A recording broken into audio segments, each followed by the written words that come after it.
يا أيها الذين آمنوا اتقوا الله حق تقاته ولا تموتن إلا وأنتم مسلمون يا أيها الناس اتقوا ربكم الذي خلقكم من نفس واحدة وخلق منها زوجها وبث منهما رجالا كثيرا ونساء واتقوا الله الذي تساءلون به والأرحام إن الله كان عليكم رقيبا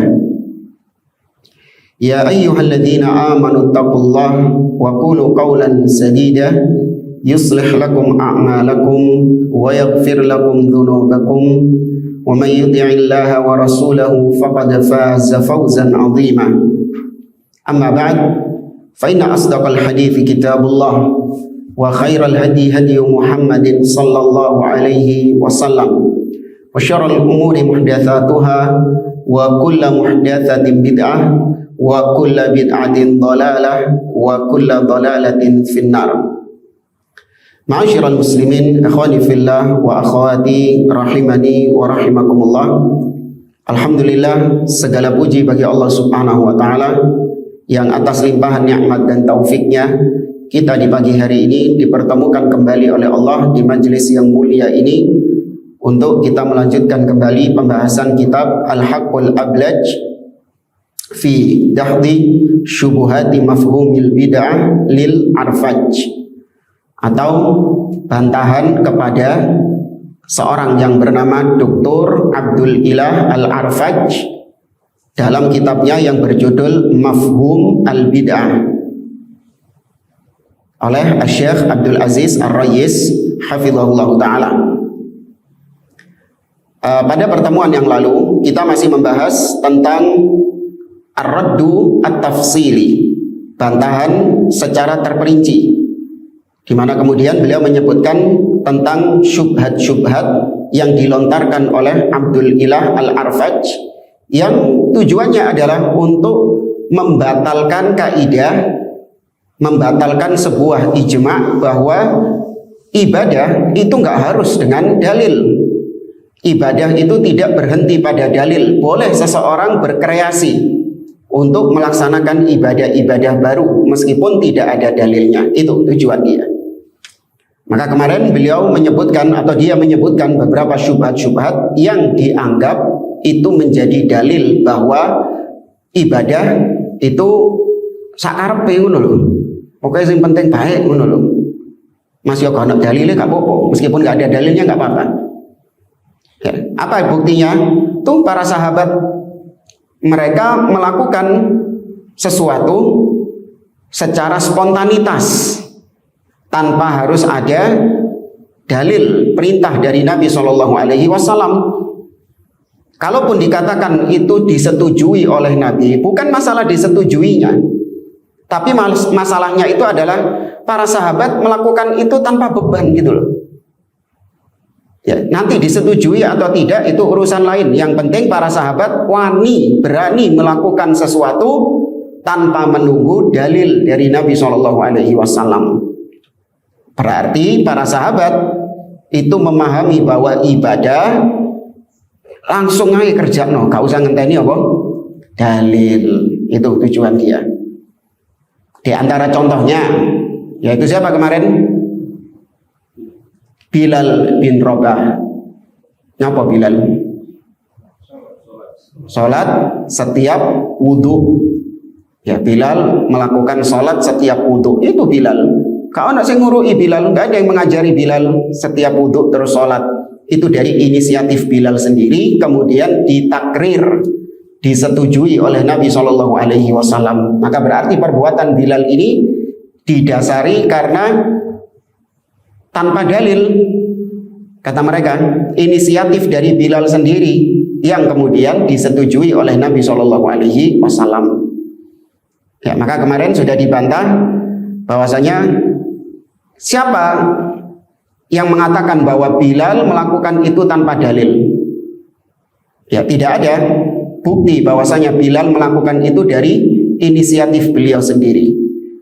Bahkan kalau mau jujur, mungkin nggak Bilal melakukan itu karena sudah ada perintahnya dari Nabi?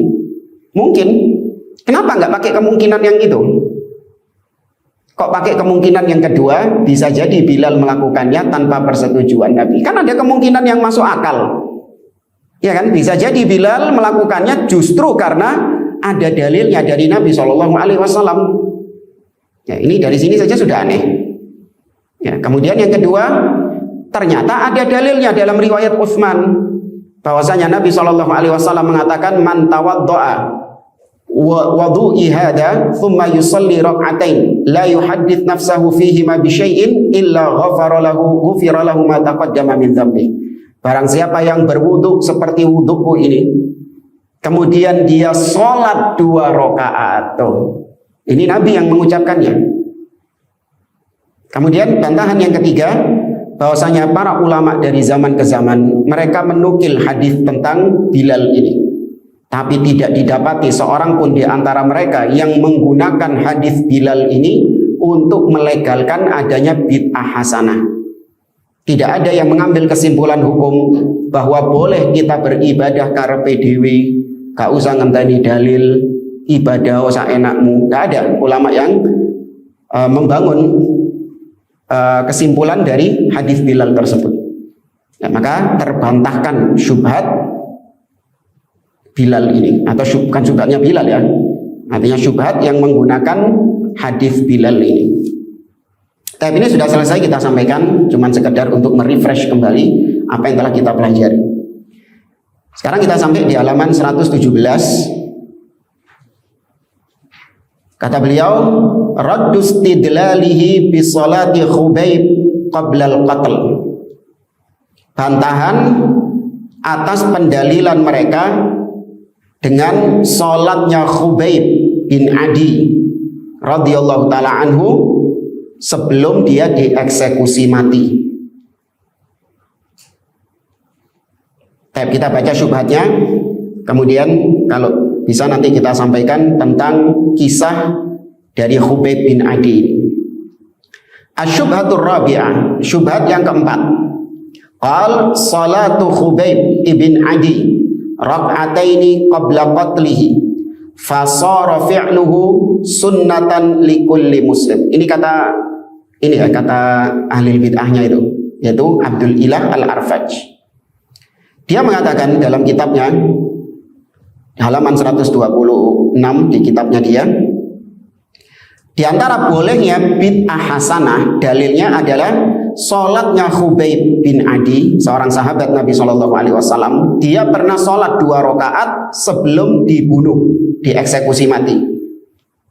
Maka jadilah perbuatannya Khubayb ini, sholat 2 rakaat sebelum eksekusi, ini menjadi sunnah, kebiasaan bagi setiap muslim yang mau dieksekusi mati. Wa kana awwala man sanna rak'ataini 'indal qatl. Dialah, maksudnya Khubayb inilah yang mensunnahkan, sholat 2 rakaat ketika mau dieksekusi, sebelum dieksekusi. Wa qad jaa'a fi ba'dir riwayat, datang dalam sebagian riwayat, wa kana Khubayb huwa sanna li kulli muslimin qutila sabran as-salata. Dalam sebagian riwayat dikatakan bahwa Khubayb yang mensunnahkan bagi setiap muslim yang terbunuh sobron. Sobron ini artinya terbunuh secara sabar, yaitu nggak punya opsi lain sudah.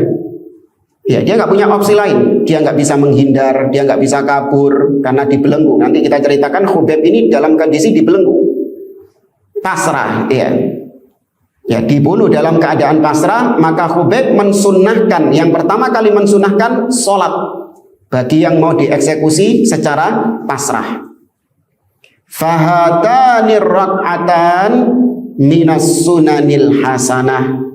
Loh, dia sendiri ngomong sunnah hasanah, bukan apa? Iya. Dia akoni dewe. Maka 2 rakaat ini itu adalah sunnah hasanah, termasuk di antara sunnah-sunnah hasanah.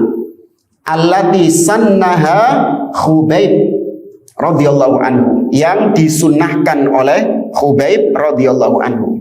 Ya, tapi kita ngerti maksudnya. Ya, disunahkan di sini artinya disyariatkan oleh Khubayb. Khubayb yang pertama kali membuat sunnah sholat sebelum eksekusi. Nah, menurut pandangan mereka itu bid'ah. Ya. Falahu ajruha wa ajru man amila biha. Maka baginya lah pahala dia dan pahala orang-orang yang mengamalkannya. Jadi Khubayb dapat pahala dia sendiri karena dia yang sholat sebelum eksekusi, dan pahala orang-orang yang meniru dia. Jadi kalau ada orang yang mau dieksekusi kemudian dia sholat 2 rakaat, maka Khubayb juga mendapatkan pahalanya. Nah, ini sahih dari sisi ini.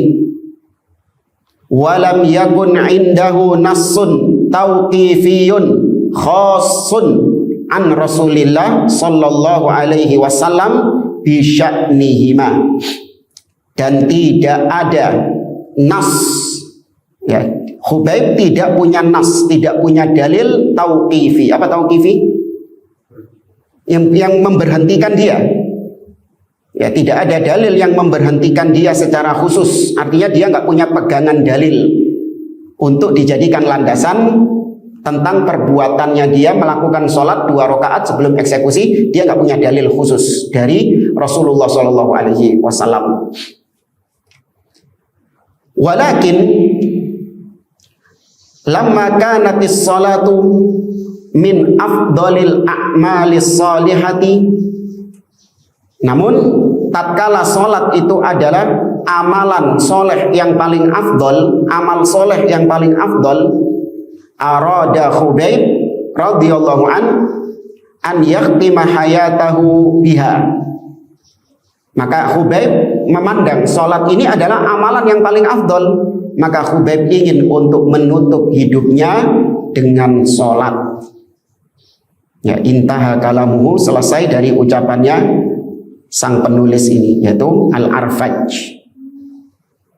Nah, sebelum kita membantah syubhatnya, tahu ya syubhatnya, sudah tahu ya.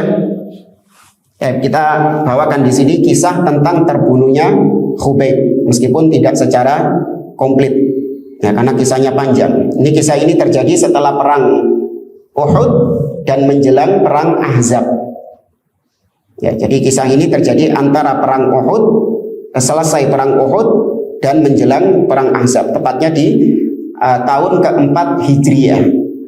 Kisah terbunuhnya Khubayb bin Adi. Kisahnya sahih. Ya, diriwayatkan oleh Imam Bukhari dari Abu Hurairah radhiyallahu taala anhu. Ceritanya, Abu Hurairah menceritakan Nabi itu pernah mengutus 10 orang dari sahabatnya. Apa tujuannya Nabi SAW mengutus mereka? Karena mereka ini, karena Nabi SAW itu pernah diminta untuk mengutus sahabat sebagai tenaga pengajar di kabilahnya. Jadi ada 2 utusan dari kabilah Adl dan kabilah Al-Qara. Ya, 2 utusan ini mengatakan kepada Nabi bahwa utuslah sahabatmu untuk mengajarkan Al-Quran di kabilah kami. Ya, karena kabilah kami ini mereka sudah menerima Islam. Nabi nggak tahu yang gaib. Ya, tujuannya adalah untuk mengkhianati.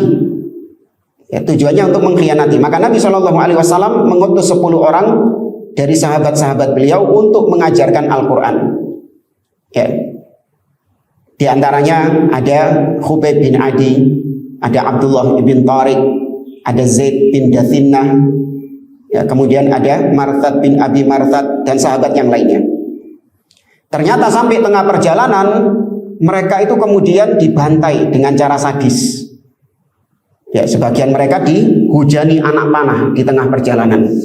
Sampai sebagiannya akhirnya gugur, syahid. Nah, ada sebagiannya yang ditawan. Nah, di antara yang ditawan ini adalah Khubayb bin Adi. Demikian juga Zaid ibn Dathinnah juga ditawan. Tapi kita fokus ke Khubayb bin Adi ini. Kemudian setelah ditawan oleh mereka, maka Khubayb ini dijual ke kota Mekah sebagai budak, dijual kepada keluarga Al-Harith bin Amir bin Naufal. dijual kepada keluarga mereka. Kenapa? Karena Hubaib inilah yang membunuh Al-Harith bin Amir ketika perang Badar. Jadi keluarganya ini pengen apa?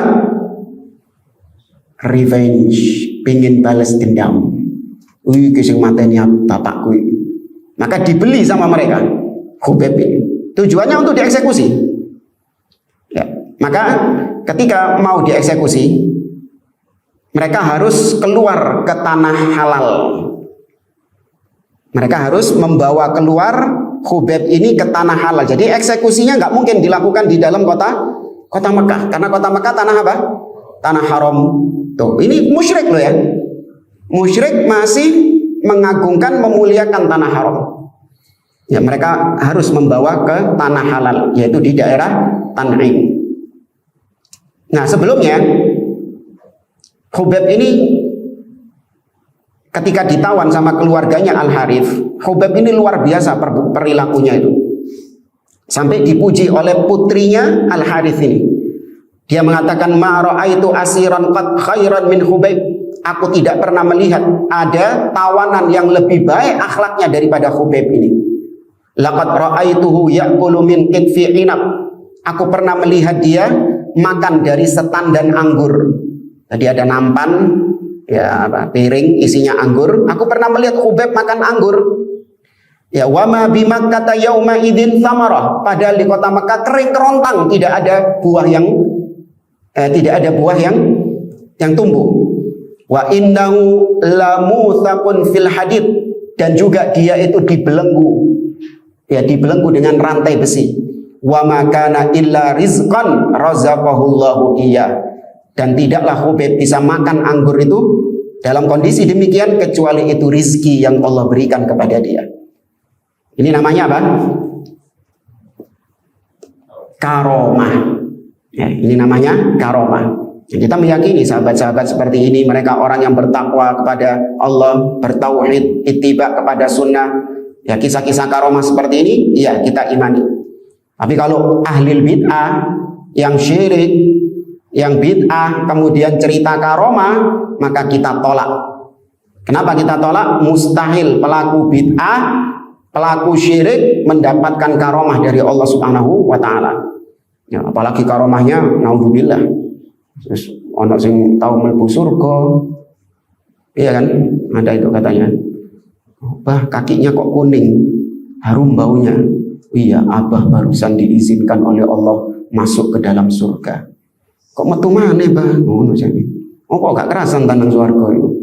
Iku sikile kuning iku bukan teko swarga iku. Diabetes. Iya, diamputasi ya, bah, sikile, bah. Gitu. Ya, naudzubillah. Maka ini khurafat, bukan karomah.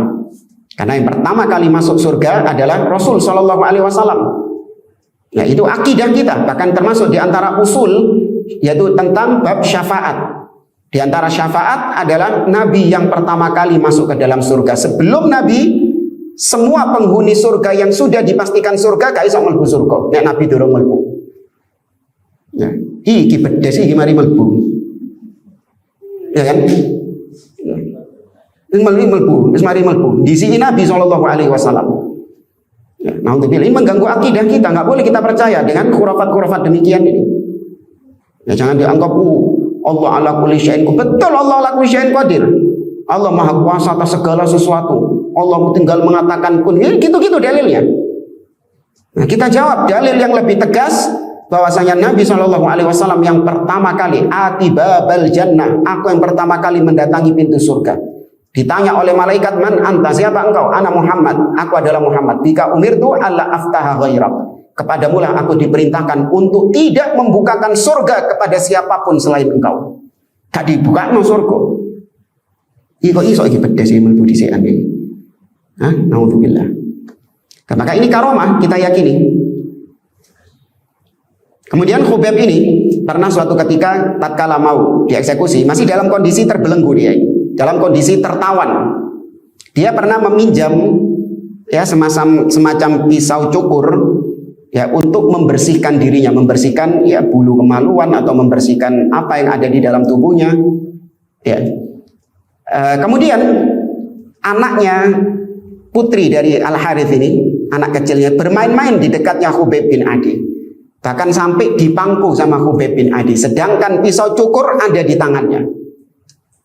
Ya, sedangkan pisau cukur ada di tangannya. Ketika ibunya melihat itu, Khubayb mengatakan, "Atah syaina an aqtulahu." Apakah kau takut aku membunuh dia? Kata Khubayb, "Ma kuntu li af'ala dzaka insyaallah taala." Aku tidak akan melakukan itu insyaallah. Ya, ini diantara kemuliaan Khubayb bin Adi. Beliau ya tetap tidak menzalimi orang yang menzalimi dia. Fa kharaju bihi minal haram, maka tibalah hari eksekusi. Mereka pun membawa Khubayb keluar dari tanah haram. Wa huwa fil hadid, dalam keadaan dibelenggu. Hatta intahau bihi ila Tan'im, sampai ke Tan'im. Ya, sampai ke daerah Tan'im, maksudnya sudah keluar dari perbatasan haram. Wa kharaja ma'ahu sibyan, dan bersamanya ada anak-anak an-nisa, ada wanita-wanita al-abid, ada budak-budak ikut juga. Wa jama'atu ahli Makkah, dan sekelompok orang dari penduduk Makkah ikut untuk melihat eksekusinya Khubayb bin Adi. Falam yatakhallaf ahad, tidak ada yang terlambat seorang pun. Falamma ajma'u ala salbihi, ketika mereka sepakat untuk menyalib Khubayb, maksudnya mengeksekusi Khubayb dengan cara disalib, qala lahum Khubaybun radhiyallahu anhu, maka Khubayb mengatakan kepada mereka, da'uni usolli rak'atain. Kata Khubayb, biarkan aku sholat 2 rakaat. Ini syubhatnya.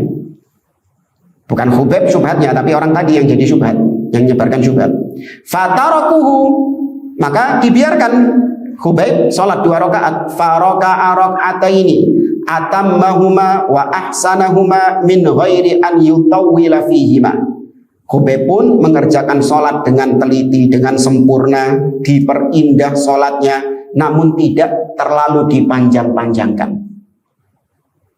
Thumma aqbala 'alal qaum. Setelah selesai sholat 2 rakaat, kemudian Khubayb menghadapkan dirinya kepada kaum yang akan mengeksekusinya.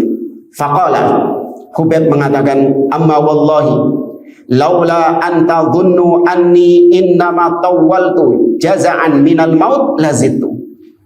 Demi Allah, seandainya aku tidak khawatir kalian nanti mengira aku takut mati, sehingga aku memperlama sholatku gara-gara aku wedi mati, takut mati, sungguh aku akan menambah sholatku tadi. Cuman gak aku tambah, gak aku panjang-panjangkan sholatnya, karena aku khawatir kalian nanti mengira aku apa? Takut mati. Wih, disuik-suik no ini. Iya, suik-suik. Para sahabat gak wedi. Gak ada takut di antara mereka. Kita mungkin iya, kayak gitu. Au qala latawaltuhuma, sungguh aku akan memanjangkan 2 rakaat itu. Fakana Khubaybun awwala man sanna rak'ataini 'indal qatli li kulli muslimin qutila sabran. Ini yang jadi pendalilan orang tadi. Maka Khubayb adalah orang pertama yang mensunnahkan 2 rakaat sebelum eksekusi bagi setiap muslim yang akan dieksekusi secara sabron. Sabron pasrah tadi, gak punya opsi lain. Maka salah satu amalan yang bisa dia lakukan adalah sholat. Ya. Tapi kalau bisa kabur, milih mana? Ya, kabur. Ya, atau kalau bisa melawan. Ya. Tapi sudah sabar pasrah, nggak mungkin bisa melawan, dia dibelenggu, kemudian orangnya banyak. Baik, sekarang kita bantah syubhat tersebut. Kata beliau, wa kashfu hadhihi syubhati min thalathati aujuh. Syubhat ini ya disingkap kedoknya dari 3 sisi. Al-wajhul awal, sisi yang pertama, annalladhi yuridul wusula ilaihi min hadzal athar huwa annal asla fil ibadati adamut tauqif alal itlaq. Sesungguhnya yang ingin, ya sesungguhnya orang yang ingin orang yang membawakan athar ini, mereka itu tujuannya adalah untuk menegaskan bahwa hukum asalnya ibadah itu boleh nggak pakai dalil. Ya, itu mereka kenapa kok membawakan dalil ini? Untuk menegaskan, melegalkan, menormalisasi kaidah ibadah hukum asalnya itu boleh. Kalau kita ibadah hukum asalnya apa? Nggak oleh. Ya, tapi yang bedanya diwalik, ibadah hukum asalnya oleh secara mutlak. Wa hadza mukhalifun lil adillati wal athari wal ijma' kama taqaddam. Ini jelas menyelisihi dalil-dalil, athar-athar dan juga ijma' sebagaimana sudah berlalu pembahasannya. Fa idza batalal lazim batalal malzum. Kalau yang lazim itu batil, maka yang dilazimi juga batil. Al-wajhu tsani, bantahan yang kedua. La dalila ala anna Khubayb ibn Adi yastahibbu sholata indal qatl.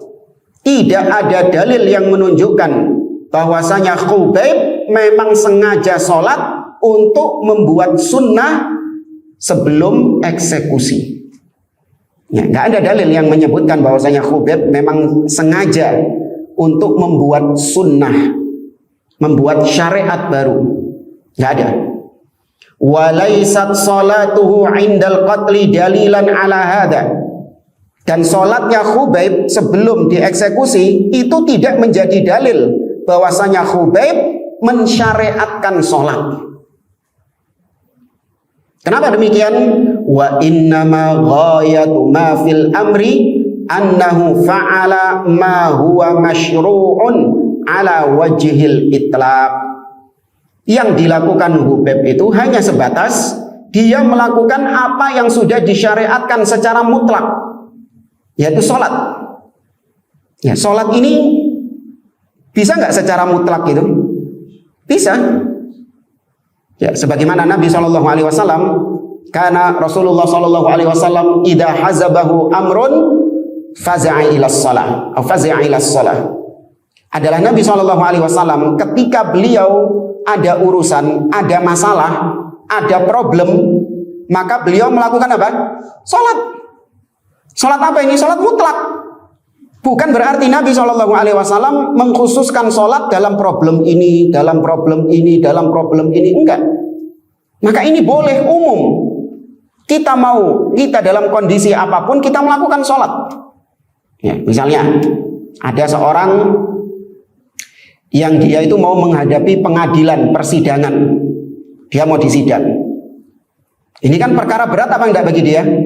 Perkara berat, dia nggak tahu apa vonis hakim terhadap dia.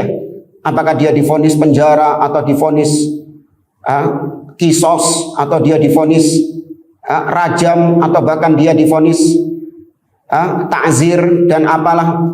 Ini perkara berat. Maka apa yang dilakukan sama dia? Sholat. Ya. Apakah berarti dia mensolatkan sholat sunnah sidang? Ada ceritanya kayak gitu. Ini umum. Kebetulan Khubayb memang problemnya apa? Eksekusi mati. Paham ya maksudnya ya? Jadi bukan Khubayb memang sengaja nggawe syariat anyar. Nah, ada tujuannya Khubayb bukan membuat syariat baru. Wa masyru'un fil jumlah. Secara umum sholat itu disyariatkan. Allah mengatakan wasta'inu bis sabri was shalah. Mintalah tolong kepada Allah dengan kesabaran dan dengan sholat. Wa huwa sholat. Ya, secara umum yang disyariatkan adalah sholat. Lamma aradu qatlahu arada an yakhtima hayatahu bi'ibadatin masyru'atin fil jumlah. Maka ketika Khubayb mau dieksekusi mati, Khubayb itu pengen untuk mengakhiri hidupnya dengan ibadah yang disyariatkan secara umum. Apakah harus sholat? Nggak harus. Kita ini kan pengen enggak mengakhiri hidup dengan ibadah kepada Allah? Pengen. Sampai-sampai Umar ibn Khattab radhiyallahu ta'ala anhu, beliau itu rajin berpuasa agar kematiannya datang dalam kondisi dia berpuasa. Nah, seorang pengen untuk mengakhiri hidupnya dalam kondisi beribadah kepada Allah Subhanahu wa taala. Naudzubillah kalau sampai mengakhiri hidup dalam kondisi bermaksiat kepada Allah. Semua muslim pasti keinginannya, saya ingin mati tatkala beribadah kepada Allah Subhanahu wa taala. Semua muslim keinginannya seperti itu, hatta yang bajingan, preman, ya kan? Kalau ditanya kau pengen mati dalam keadaan apa? Dalam keadaan zina, minum khamar, dalam keadaan begal orang, nyopet? Enggak, saya ingin mati dalam keadaan ibadah kepada Allah. Ya, entah dalam keadaan saya sedang haji, berihram, atau dalam keadaan saya sedang berpuasa, dalam keadaan saya sedang membaca Al-Quran, dalam keadaan saya sedang sholat, itu. Cuman karena kita nggak tahu matinya kapan, maka kita menjadikan amalan-amalan itu sebagai kebiasaan. Kalau sudah menjadi kebiasaan, berarti peluang ketemunya mati dengan amal soleh semakin apa? Semakin luas, semakin mungkin. Ya, semakin besar kemungkinannya. Tapi yang Khubayb ini, dia sudah ditentukan kematiannya, alias dia sudah mau dieksekusi. Berarti kematian ini sudah ada di hadapannya dia. Maka dia tinggal melakukan amalan yang itu menjadi penutup dari hidupnya dia, yaitu sholat. Ya, masuk ate poso. Khubayb mengatakan kepada yang mau eksekusi ini, biarkan aku untuk berpuasa. Jadi saya ngenteni sahur di sini, ya kan? Terus poso, kok maghrib ngenteni buka di sini, enggak sak tarawih ini bisa. Baru setelah itu dieksekusi, nggak mungkin. Yang mungkin dilakukan adalah apa? As-sholat. Dan ini kalau antum lihat banyak dilakukan oleh sebagian orang yang sudah dieksekusi, sudah divonis mati. Pernah dengar nggak? Narapidana sudah divonis mati. Itu terkadang pengacaranya menceritakan kehidupan fulan sebelum dieksekusi mati. Biasanya apa ceritanya? Hah? Rajin ibadah. Apa sih? Ada dulu pernah salah satu bandar narkoba itu loh. Ya itu ya. Ya kayaknya itu ya. Nah, itu diceritakan bahwasanya dia ini selama menjelang eksekusinya itu ibadahnya semakin apa? Semakin luar biasa. Ya, Al-Quran, karena detik demi detik itu berharga bagi dia. Kematian sudah ada di hadapannya, sedangkan dia tahu bahwasanya bekalnya menuju kematian masih kurang. Ya, bahkan sebagian mengatakan seandainya saya bisa nggak tidur, saya nggak tidur. Eman kate turu itu. Ya, daripada tidur mending dipakai buat apa? Ibadah, memperbanyak bekal. Ya, maka dia pun rajin baca Quran, rajin berzikir, rajin bertobat, menangis kepada Allah. Itu yang diceritakan oleh pengacaranya, oleh sipir penjaranya. Ya, sholat malam luar biasa. Kenapa? Tujuannya satu, dia ingin menutup hidupnya dengan ibadah kepada Allah Subhanahu wa taala. Ya, itu bukan perkara yang bid'ah. Jadi bid'ah kalau memang dikhususkan. Ya kan, jadi bid'ah kalau memang dikhususkan ini. Misalnya sholat khusus menjelang eksekusi mati. Ya, memang itu sholat khusus, yaitu as-sholah al-qatliyah atau apalah mungkin dinamai apa gitu. Ya, sholat pra eksekusi, nggak ada. Ya, itu ibadah secara mutlak. Salah satunya adalah sholat. Ya, bukan mengkhususkan sholat. Kemudian kata beliau, fa'in qil yahtamilu annahu istahabba sholata indal qatli lidatihi. Kalau dibantah lagi, bisa jadi Khubayb itu memang mensunnahkan sholat sebelum eksekusi mati. Kan bisa saja kemungkinan Khubayb memang sengaja untuk mensunnahkan sholat sebelum mati. Fayuqalu tanazzulan, maka dijawab dalam rangka tanazzul. Tanazzul ini ngalah. Yo wis, ngalah. Memang Khubayb untuk mensunahkan. Khubayb melakukan itu tujuannya untuk mensunahkan. Kata beliau, inna fi'lahu muhtamilun listihbabi as-salati indal qatli lidatihi wa muhtamilun annahu shalla li anna sholata masyru'atun ala wajhil umum. Katakanlah ada kemungkinan Hubaib sholat dalam rangka untuk mensunnahkan sholat sebelum dieksekusi. Tapi ada kemungkinan kedua. Apa kemungkinan kedua? Hubaib melaksanakan sholat karena memang secara umum sholat itu boleh dilakukan kapanpun. Ngerti ya? Gini jemaah, ada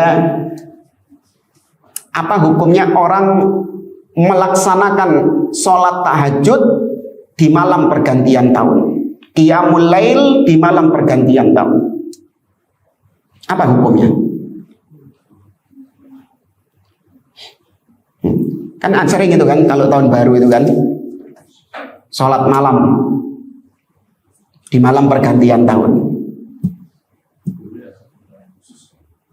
Kan ada dua kemungkinan kan, bisa jadi bid'ah, bisa jadi enggak. Bisa jadi memang dia sholat tahajud, sholat malam, qiyamul lail, tujuannya dalam rangka menyambut tahun baru.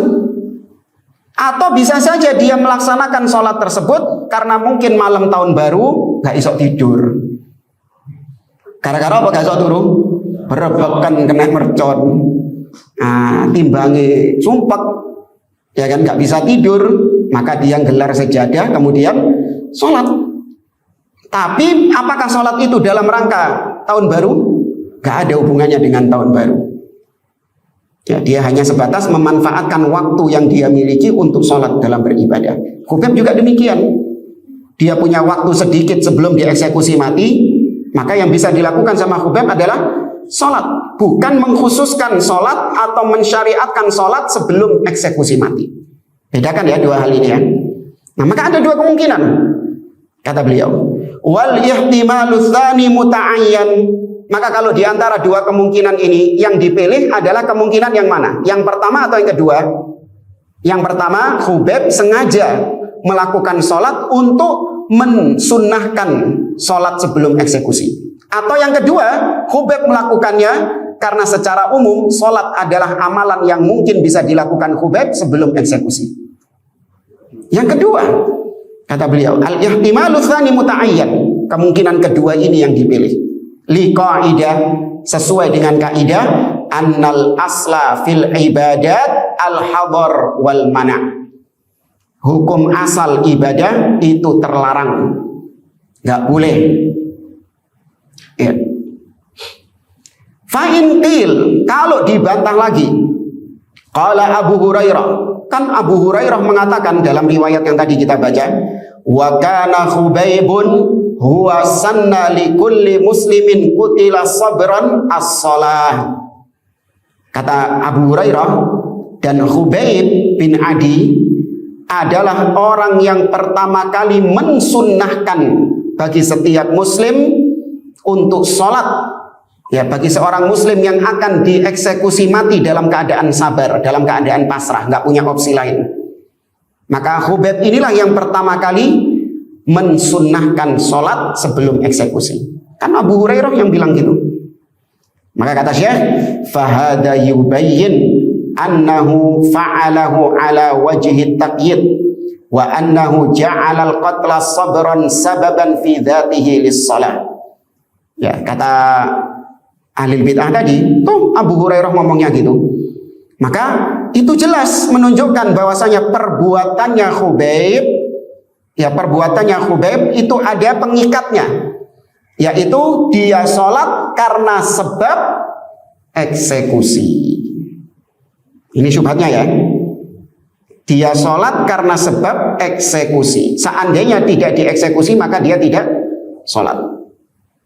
Fayuqal, maka dijawab la talazum. Tidak ada kelaziman antara dua hal itu. Wadzalika annahu qad yakunu sababu tashri'i syari'ah istihbabus salati 'indal qatl. Fa'ala Hubaib atau fi'la Hubaib lis-shalah ala wajhil itlaq thumma qayyadatu syari'ah inda hadha sabab wa huwa al-qatlu sabran wa hadha laysa mumtani'an syar'an. Kata beliau, terkadang bisa jadi sebab disyariatkannya sebuah syariat itu adalah disunnahkannya sholat. Ya, sholat itu secara asal hukum syariatnya, sholat secara mutlak, secara asal hukum syariatnya apa? Mutlak. Boleh. Ya, sholat sunnah mutlak boleh kapanpun.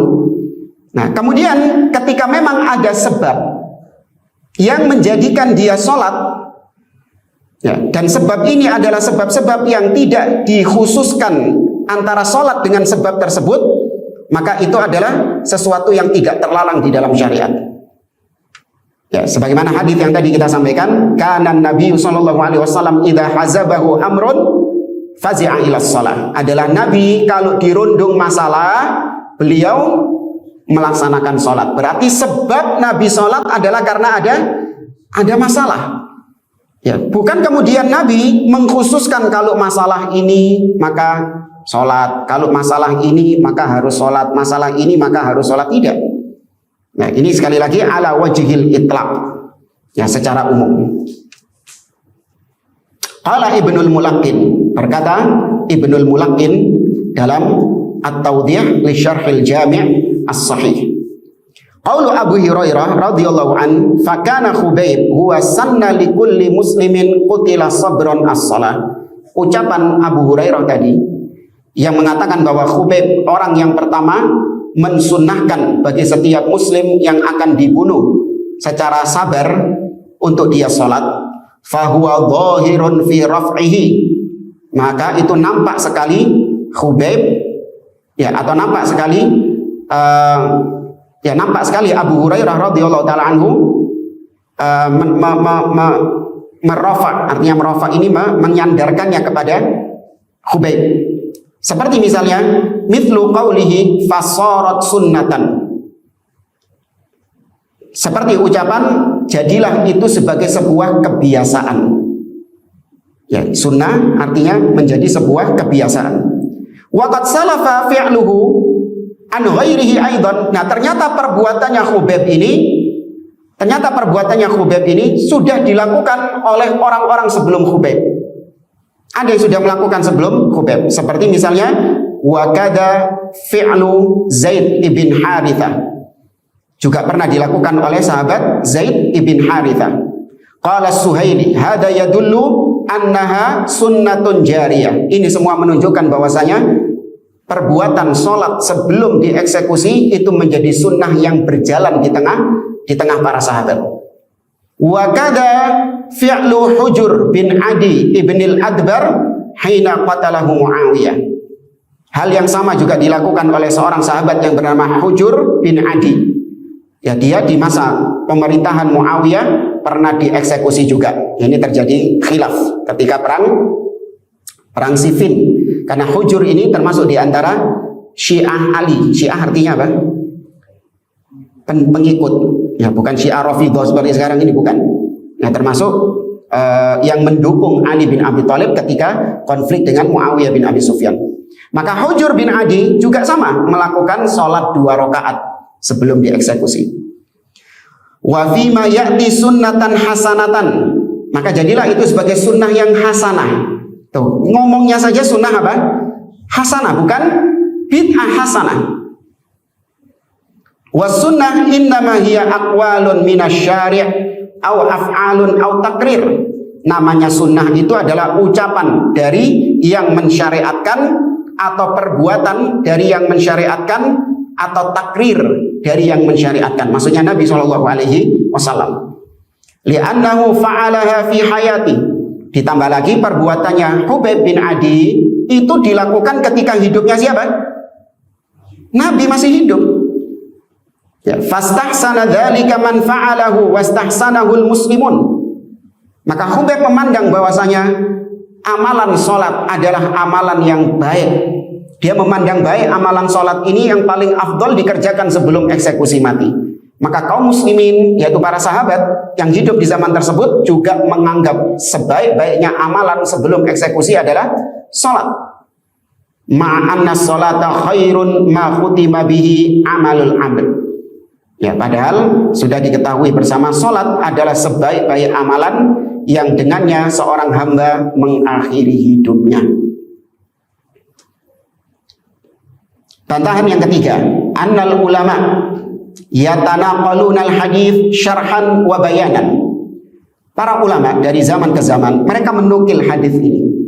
Bukan cuma menukil, tapi juga mensyarah hadis ini, menjelaskan hadis ini, yaitu kisah tentang terbunuhnya Khubayb ini. Dalam kitab-kitab sirah juga dibahas, diriwayatkan, diceritakan tentang kisah terbunuhnya Khubayb ini. Di kitab-kitab sirah nggak cuma disebutkan ceritanya, tapi ada kitab-kitab sirah yang kemudian menyebutkan fawaid, ya, faedah-faedah dari kisah yang disebutkan dalam sirah itu. Tapi kata beliau, walam yafham ahadun minhum anna hadza dalilun ala annal ibadati ghairu tauqifiyatin. Namun para ulama yang menukil kisah Khubayb ini, gak ada satupun, ya tidak ada satupun di antara mereka yang menjadikan kisah Khubayb ini sebagai dalil bahwa ibadah itu tidak tauqifiyah. Ibadah itu boleh tanpa dalil. Gak ada, sebutkan siapa ulamanya. Kalau nggak ulama golongan mereka, iya. Fahal yaqilu an yajhalal ulama dalalatal hadits ala hadza? Apakah masuk akal para ulama yang menceritakan kisah ini mereka itu jahil tentang makna atau tentang pendalilan atau faedah dari kisah Khubayb ini bahwa boleh melakukan ibadah tanpa dalil? Ya, apakah dikatakan para ulama jahil? Am annahum taraku hadzal fahma li'ilmihim annahu khata', atau mereka sengaja meninggalkan pemahaman tersebut karena mereka tahu itu adalah pemahaman yang batil. Ya, para ulama tidak ada yang memahami hadis tadi, cerita Khubayb, tidak ada yang memahami bahwa itu dalil bolehnya bid'ah hasanah, bolehnya beribadah tanpa dalil. Para ulama meninggalkan itu. Kenapa? Karena mereka tahu itu pemahaman yang keliru, pemahaman yang salah. La yultafatu ilaihi, gak perlu ditoleh. La syakka annahum tarakuhu li'ilmihim annahu fahmun saqit. Tidak diragukan lagi bahwa para ulama memang meninggalkan pemahaman tersebut karena mereka tahu itu adalah pemahaman yang salah. Alaysa hadza kafiyan fi adami sihhatil istidlal bih? Tidakkah ini sudah cukup untuk membatalkan pendalilan ahli bid'ah dengan kisah Khubayb untuk melegalkan adanya bid'ah hasanah? Ya. Baik, jamaah rahimani wa rahimakumullah. Selesai dari syubhat tentang bolehnya bid'ah hasanah dengan dalil sholatnya Khubayb sebelum dieksekusi mati. Tidak menjadikan Khubayb berarti mengarang-arang ibadah sendiri tanpa dalil. Enggak. Baik, jamaah rahimani wa rahimakumullah. Sebelum kita lanjut ke syubhat yang kelima, yaitu tentang sahabat yang mengulang-ulang bacaan Al-Ikhlas. Ya, jadi ada sahabat itu tiap kali ngimami baca Al-Ikhlas. Ketika ditanya, kenapa? Maka Nabi saluhu, tanyakan kepada dia, kenapa dia suka membaca Al-Ikhlas? Maka kata orang tersebut, li annaha sifatur rahman wa ana uhibbuha. Karena surat Al-Ikhlas isinya tentang sifat-sifat Allah, sifat-sifat Ar-Rahman, dan aku sangat cinta ya dengan sifat-sifat Allah tersebut. Maka aku cinta membaca surat Al-Ikhlas itu. Maka Nabi mengabarkan, akhbiru annallaha yuhibbu. Kabarkan kepada dia, Allah juga mencintainya karena dia cinta terhadap surat Al-Ikhlas, karena surat Al-Ikhlas berisi tentang sifat-sifat Allah. Ini sama ya, kita juga cinta surat Al-Ikhlas, cuman beda alasannya. Nah, kalau kita cinta surat Al-Ikhlas karena apanya? Karena pendek, cepet ya. Imam kalau baca surat Al-Ikhlas, senang jamaahnya ya, bukan karena isinya, bukan, tapi karena pendeknya. Kalau sahabat suka surat Al-Ikhlas dan mengulang-ulang surat Al-Ikhlas, bukan karena mereka gak ada pilihan mana. Kalau kita ngulang-ulang surat Al-Ikhlas, saben sholat Al-Ikhlas, sholat opo Al-Ikhlas mana, sholat opo Al-Ikhlas mana, ya karena memang gak ada hafalan lain ya. Tapi sahabat ini enggak. Tapi sebelum kita lanjut, kalau ada yang mau ditanyakan, tafadhol.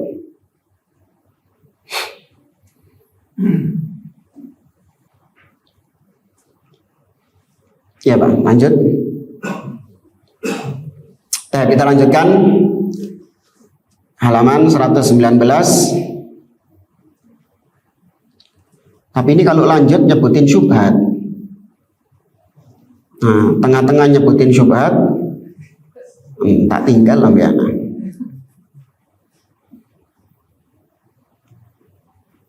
Ibu-ibu ada yang mau ditanyakan? Jangan lanjut ini. Lanjut harus satu edisi ini. Nyebutin syubhat harus sama bantahannya.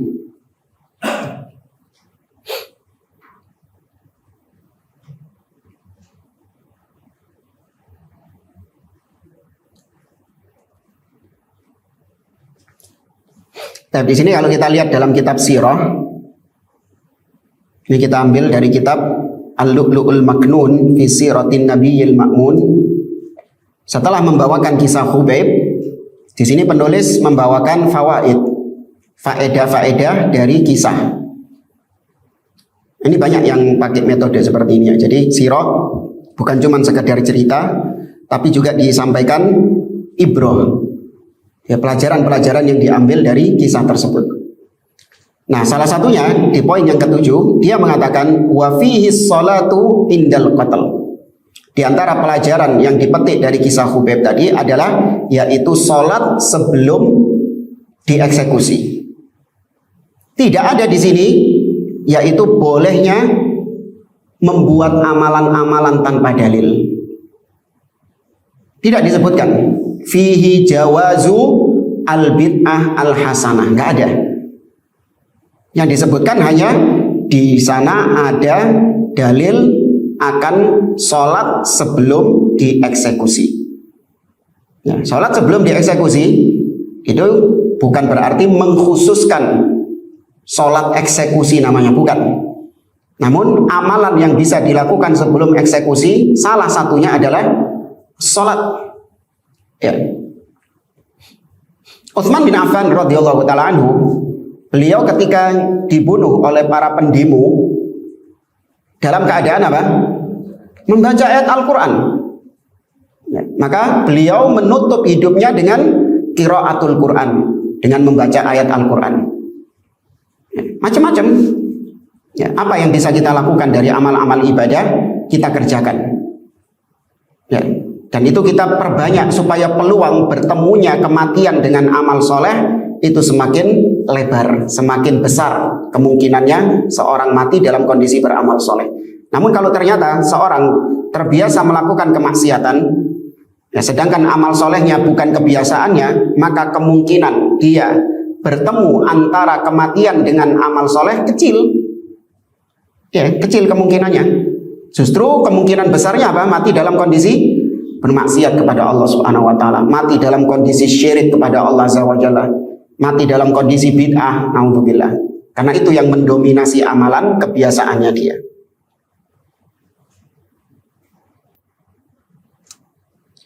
Kalau tidak ada yang ditanyakan, Ana rasa cukup kita bahas syubhat yang keempat ini saja. Nanti insya Allah di pertemuan berikutnya kita bahas syubhat yang kelima. Kita akhiri. Subhanakallahumma bihamdik, asyhadu an la ilaha illa anta, astaghfiruka wa atubu ilaik. Assalamualaikum warahmatullahi wabarakatuh.